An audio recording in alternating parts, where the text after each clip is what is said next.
Президент тарабынан 2018-жылды региондорду өнүктүрүү жылы катары жарыялоосуна байланыштуу өкмөт аймактарга өзгөчө көңүл бөлүүдө. Кыргызстандын ар бир облусунан тандалган 20 пилоттук шаарынын базасында өнүгүүнүн ресурстарын тартуу маселеси турат. Бекеринен бул процесске өкмөт башчы финансылык уюмдардын жана коммерциялык банктарды тарткан жок. Дал ушул кредиттик ресурстар жаңы ишканалардын ачылышына, жумушчу орундардын түзүлүшүнө өбөлгө түзөт, дейт Мухаммедкалы Абылгазиев.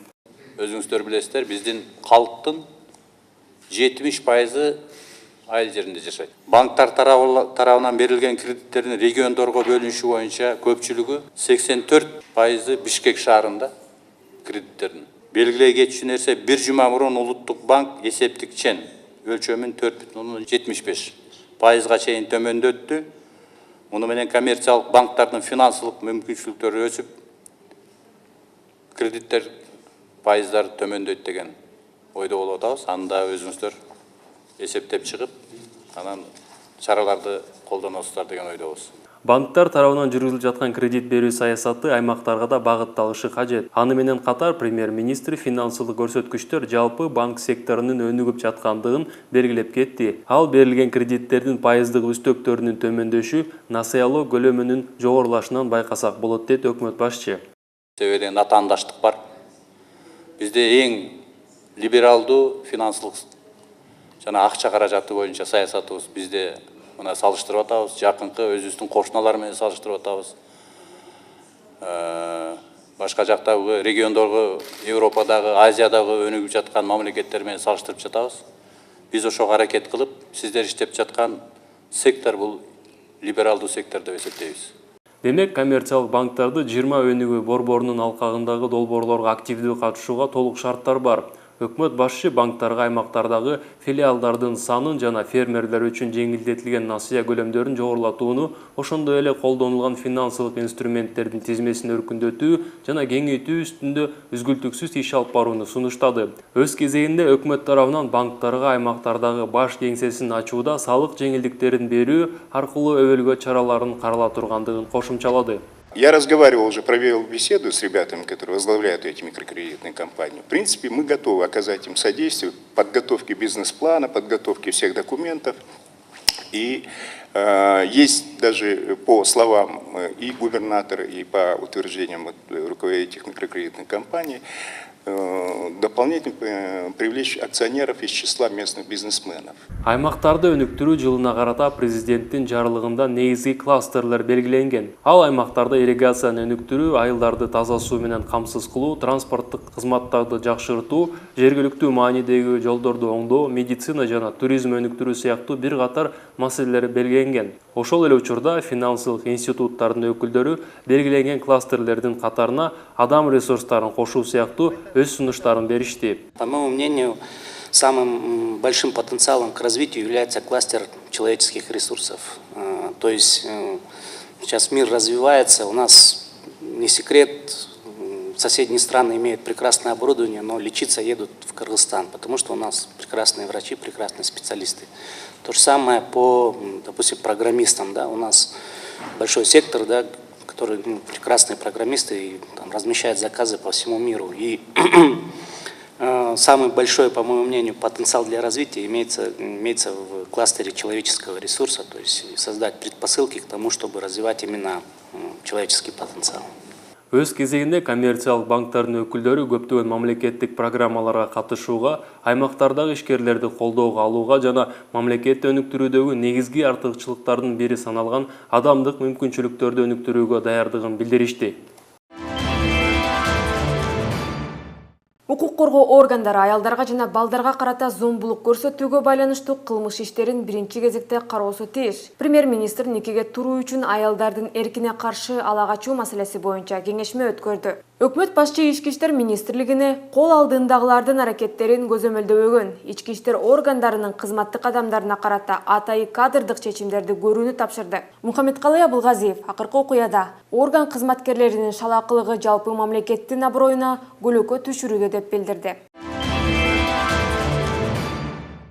коомдо кыз ала качуу жана аялдарга карата зомбулук көрсөтүү туура эместиги жөнүндө түшүнүк калыптанышы керек. Премьер-министр мындай пикирин гендердик өнүктүрүү боюнча улуттук кеңештин жыйынында дагы билдирди. Үй бүлөлүк зомбулукка каршы күрөшүү улуттук саясатын түп тамырынан карап чыгуу керек. Буга байланыштуу укук коргоо органдарынын жетишсиз иштерин белгилеп кетким келет дейт өкмөт башчы. Кылмышкерлердин жактоочулары жана туугандары зомбулуктун курмандыктарына психикалык жана физикалык кысым көрсөтүшүүдө. Ички иштер органдарынын өкүлдөрү буга жол берип жаткандыгы терең өкүндүрөт деп белгиледи ал. Өкмөт башчы тараптардын элдешүүсүнө карабастан аялдарга жана балдарга зомбулук көрсөткөн адамдар номиналдуу эмес, чыныгы абак мөөнөтүн алуулары керектигин өзгөчө белгиледи.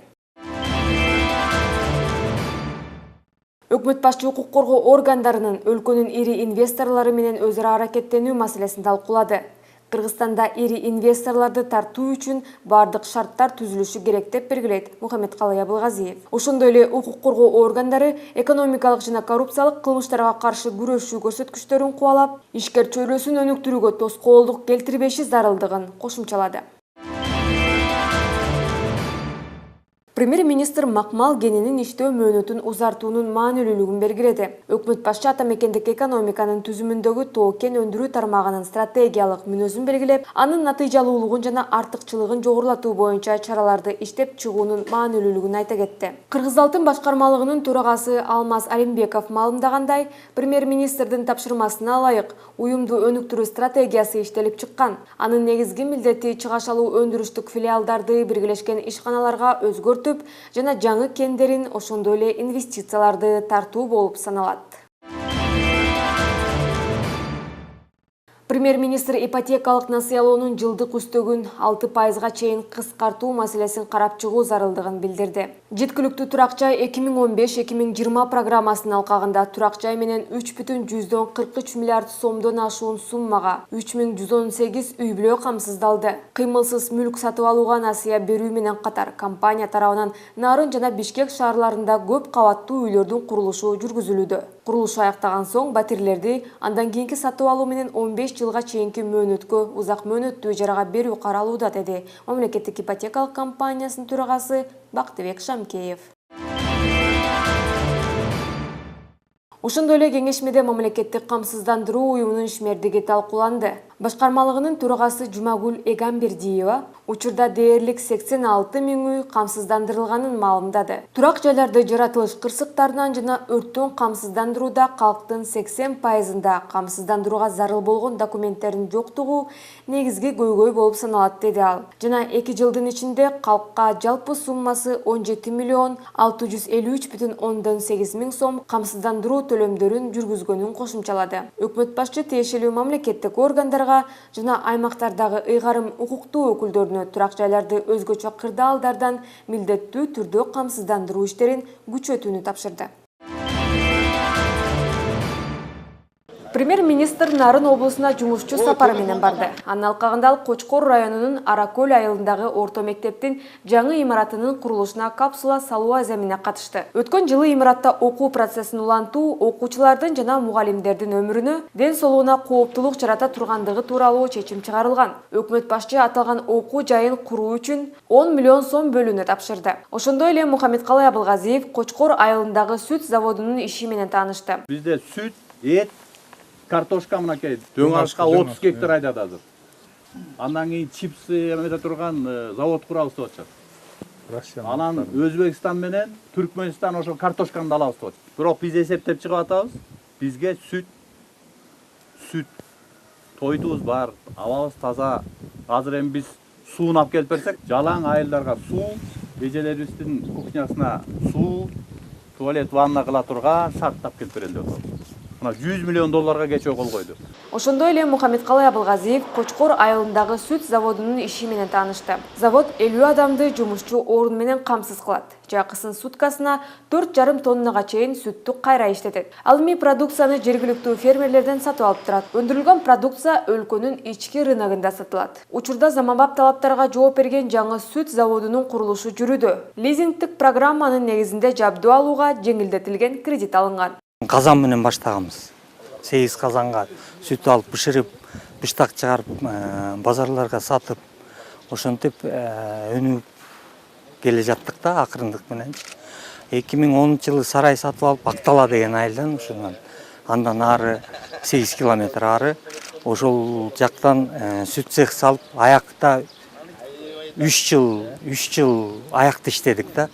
1 тонна сүткө чейин иштеттик аяктачы. Анан 2014 жылдан бери ушул зданияны сатып алып уш жерде ремонт кылып майда чүйдө эми бага колубуздан келишинче. Мындай иш-чаралардын санынын көбөйүшү өлкө аймактарынын өнүгүүсүнө жагымдуу таасирин тийгизет. Президенттин 2018 жылды региондорду өнүктүрүү жылы катары жарыялоо тууралуу жарлыгын ишке ашыруу алкагында жерлердеги ишкерлерге колдон келген көмөктү көрсөтүүсү зарыл дейт өкмөт башчы. Ал эми Актала районундагы Акталчат көпүрөсү үстүбүздөгү жылдын 15 июнуна чейин калыбына келтирилиши керек. Премьер-министр аткарылып жаткан иштер менен таанышып чыкты жана жумуштарды тездетүүнү тапшырды. Андан улам өкмөт башчы жакынкы калктуу пункттардын тургундары менен жолугушту. Алар өкмөт башчыга Нарын дайрасынын жээгин чыңдоо ишин өз учурунда жүргүзүү өтүнүчү менен кайрылышты. Мухаммедкалый Абылгазиев Нарын районунун Жанбулак айылындагы үрөн чарбасынын иши менен таанышты. Аталган чарбанын айдоо аянты 100 гектарды түзөт. Райондогу 13 үй бүлө анын мүчөсү болуп саналат. Өкмөт башчы бүгүнкү күндө аймактардагы ири кооперативдик чарбаларды жүргүзүү маселеси актуалдуу саналарын белгиледи. Ошондой эле анын айтымында аталган айыл чарба кооперативинин уюштуруу тажрыйбасын жалпы облустун аймагына жайылтуу зарыл. Буга катар ал дыйкандардын кооперативдерге биригүүсү өлкө аймактарын өнүктүрүүгө дагы бир таяныч болоорун белгиледи. Бир гана суранышым да мен өкмөт башчысы катары. Жаштар эмгектенели барбыз. Жакшы уй бакканга, мал бакканга, үрөндүн жакшысын алганга, ошону жыйнап кайра сатып өзүңөрдүн акыңарды, эмгегиңерди актаганга ушундай үйрөнүшүбүз керек да барыбыз. 18 жылда региондорду өнүктүрүү боюнча жылдеп баардык нерсени алып келели деп атабыз. Жана таза сууну бүтүрүп берели деп атабыз. Бул эми 1 жылда бүтпөйт, 3 жыл, 5 жыл бүтөт. Су катуу маселесин чечип берели деп атабыз. Ушулардын баарын бүтүрүп берсек, ошо силерге эмгектенген шарт түзүп берели деп атабыз да. Андан соң өкмөт башчы жылдык орточо кубаттуулугу 115-150 миллион киловатт саат эсептелген ат башы кесинин иши менен таанышты. Суу сактагычтагы суунун көлөмү 7,6 миллион метр кубту түзөт. Реконструкциясына 18 миллион АКШ долларынан ашуун суммага 5 жылдык долбоор иштелип чыккан. Аталган сумманын көп бөлүгү Швейцария тараптан грант түрүндө бөлүнүүдө. Жабдууларды алмаштыруу боюнча негизги иштерди 2018 жылдын август айында баштоо пландаштырылууда. Премьер-министр гранттык каражаттын максаттуу пайдаланышына көзөмөлдү күчөтүүнү жана сапаттуу модернизацияланышын камсыздоону тапшырды. Өкмөт башчы Нарын шаардык өзгөчө кырдаалдар башкармалыгынын кызматкерлери үчүн каралган 24 квартиралуу турак жайдын курулушунун жүрүшү менен таанышты. Курулуш иштери 2017 жылдын июнь айында башталган. Учурда иштер 70%га жыйынтыкталган. Өкмөт башчы белгилегендей, акыркы кездерде өлкө жетекчилиги укук коргоо органдарынын, куралдуу күчтөрдүн жана өзгөчө кырдаалдар тармагынын кызматкерлерин турак жай менен камсыздоо маселесине өзгөчө көңүл бурууда. Саламатсыздарбы, эфирде Кыргыз өкмөтүндө биз бүгүн өлкөнү жеткиликтүү турак жай менен камсыздоо программасы боюнча маек курабыз. Бул жаатта кандай иштер жүрүп жатат? Бизге мамлекеттик ипотекалык компаниясынын төрагасы Шамкеев Бактыбек Абылгасымович айтып берет. Кош келипсиз. Бактыбек Абылгасымович, бүгүнкү күндө канча үй бүлө аталган программа аркылуу өз турак жайына ээ болду? Бүгүнкү күндө 3 миңден ашык биздин жарандарыбыз ушул ипотекалык насыяга ээ болду. Эгер тактап айтсак, 3118 биздин үй бүлөлөр ушул ипотекалык насыя аркылуу турак жайга ээ болду. Адан тышкары биз ушул берилген каражаттын жалпы суммасы 3 миллиард 400 миллион сом түзүп атат бүгүнкү күндө. Адан тышкары биз 4 багытта бүгүнкү күндө ишти алып баратабыз. Ушул биринчи багытыбыз рефинансирование аркылуу ушул бюджеттик сферада иштеген жарандарыбызга ипотекалык насыяны берип атабыз. Экинчи багытыбыз бул ипотекалык баалуу кагаздарды чыгаруу. Бүгүнкү күндө бул биринчи эмиссияны биз даярдап атабыз. Буюрса ушул бир айдын ичинде ушул эмиссия ишке ашса, анда биз кошумча дагы каражат алып келебиз ушул программаны аткарыш үчүн. Үчүнчү багытта биз бурун деле айтып кеткен болчумун, биз бүгүнкү күндө эки региондо ушундай көп кабаттуу көп пәтерлүү үйлөрдү баштадык. Биринчи үй Нарында баштаганбыз былтыр сентябрда. Быйыл буюрса ноябрь ошол жылдын аягына чейин бүткөнгө аракет жасайбыз. Ошондо биз ошол үйдү, ошол үйдөгү батирлерди аренда с последующим выкупом ушул механизм менен элибизге тапшырабыз да. Программага кирген мүчөлөргө. Андан тышкары Бишкектеги үй 135 пәтерлүү үй куруп атабыз. Аны биздин планыбыз боюнча келерки жылдын биринчи кварталда бүтүрүп, ошол эле механизм менен кайрадан биздин жарандарыбызга ошол квартираны тапшырабыз. 4-чү багыттагы жумушубуз бул ошол немец модели бар, Бауш-Баркассен деген. Элүүс өзүнүн акчасын топтоп, анан кийин 3 жыл же 5 жылдан кийин бизден ушундай льготный кредитага ээ болуп, өстөр турак жайды сатып алганга мүмкүнчүлүк беребиз. Жакын арада Немис Дүнөлүк банк бизге 10,5 миллион евронун тегерегиндеги суммасын бөлүп берип баштайт. Бирок биз алдын ала өзүбүздүн акчабыздан ошол ипотекалык насыяны берип, андан кийин кайрылганга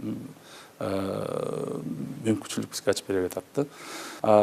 Жалпы максаты бүт биздин элибизге, бүт категориядагы жарандарыбызга ошондой ипотекалык насыя бергенге мүмкүнчүлүк ачып беришибиз керек. Эми мына биздин программабыз жеткиликтүү турак жай бул 2015 жылы баштады, 2020 жылга чейин. Ошол 2020 жылдын аягына чейин биз пландаштырып атабыз. Жалпы ипотекалык насыя берүүнү 10 миллиарддын сомдун тегерегинде бергенге аракет жасайбыз. Ошонун ичине дагы башка булактардан алып келген каражаттарыбызды да колдонобуз.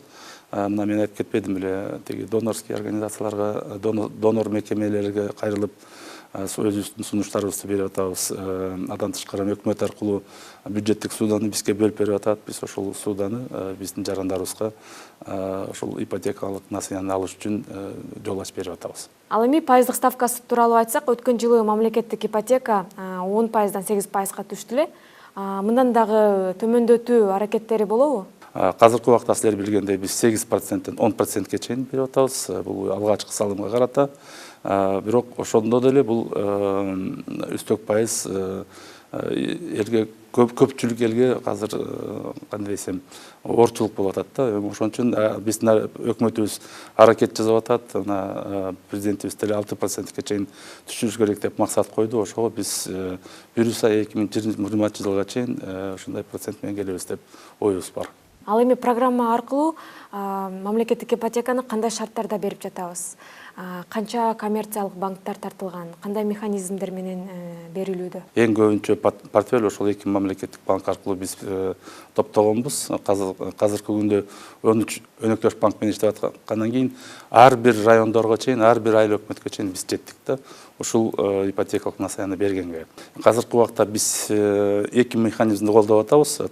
Даяр турак жайды сатып алуу, же биринчи рыноктон, первичный рынок деп атабыз. Строительный компаниялар куруп, ошол рыноктон сатып алганга мүмкүнчүлүк берип атабыз. Же вторичный рыноктон, уже даяр мурун жашап аткан үйлөрдөн алганга мүмкүнчүлүк бердик. Экинчи механизмибиз бул турак жайды куруу жолу менен да. Алар эгерде жер тилкеси бар болсо, анда ошондой жарандарыбыз, программа берген жарандарыбыз, алар өзүнүн үйүн өздөрү курат да, бирок акчаны транш менен алынат. Түшүнүктүү. Ал эми бүгүнкү күндө ошол баалары тууралуу айта кетсек, мамлекеттик ипотекада алган турак жайлардын квадрат метри канча? Бул рыноктук баадан арзанбы, кымбатпы? Ошол тууралуу да маалымат берсеңиз. Эми биз программада ал баалар жазылып туруу. Эгерде вторичный рыноктон ала турган болсо, анда 60 миң сомдон ашпаш керек 1 чарчы метр. Эгерде жаңы курулган үйлөрдөн болсо, анда 40 миң сомдон ашпаш керек. Ошол үчүн мына биз талап коюп атабыз, эконом класстагы үйлөрдү салса, жаңы строительный технологияларды колдонуп, ошондой компаниялар. Анда биз ушуларга биз койгон талап менен, критерийлер менен алар биздин программага кирип, өзүнүн куруп бүтүлгөн үйлөрдү биздин жарандарыбызга сунуштап берсе болот. Сизге келип кеткениңизге чоң рахмат. Биз жеткиликтүү турак жай менен камсыздоо программасы тууралуу маек курдук. Маектешкен мен Жеңиш Куршабданбекова. Саламатта калыңыздар.